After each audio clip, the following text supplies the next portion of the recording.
In one of the letters written by John Newton, he addresses the question or the issue of why it seems so many people are unable to see with clarity the spiritual truths of who God is, even when that spiritual truth is put right in front of them.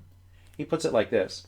He says, the reason why men in a natural state are utterly ignorant of spiritual truths is that they are wholly destitute of a faculty suited to their perception. Isn't that great? Why are they unable to see spiritual truth? Because they're wholly destitute of a faculty suited to their perception.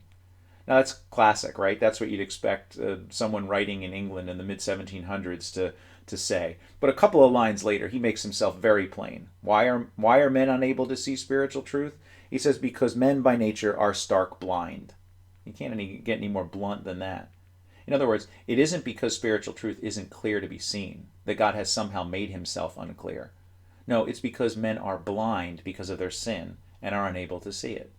What that means is that for us to be able to see and understand the truth of who God is, we need God to change our hearts and to open our eyes so that we're able to see. We need him to act. It's a very similar proposition that's put forth in Psalm 107. And Psalm 107 goes through a number of different examples of people who are far from God that God then rescues. Verse 4. It says, some wandered in desert wastes, finding no way to a city to dwell in. Right? Verse 10, some sat in darkness and in the shadow of death, prisoners in affliction and in irons. Verse 17 of Psalm 107, some were fools through their sinful ways, and because of their iniquities suffered affliction.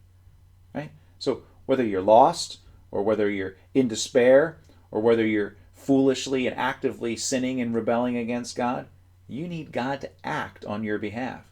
And that's exactly what happens in every case. For the one who's wandering in desert wastes, it says, verse 7, he led them by a straight way till they reached a city to dwell in. They couldn't find their way to a city. He led them there. Right? Then it says in verse 14, for those who are in darkness, he brought them out of darkness in the shadow of death. For those who are in bondage, he burst their bonds apart. Right? Then in verse 20, for those who were fools in their sinful ways, he sent out his word and he healed them and delivered them from their destruction. Now, what's the response to this? In every case, it's to praise God. There's a refrain that kind of repeats. Verse 8, let them thank the Lord for his steadfast love, for his wondrous works to the children of man. For he satisfies the longing soul, and the hungry soul he fills with good things. Right? Verse 15, again, the refrain. Let them thank the Lord for his steadfast love, for his wondrous works to the children of man. For he shatters the doors of bronze and cuts in two the bars of iron. And then verse 21.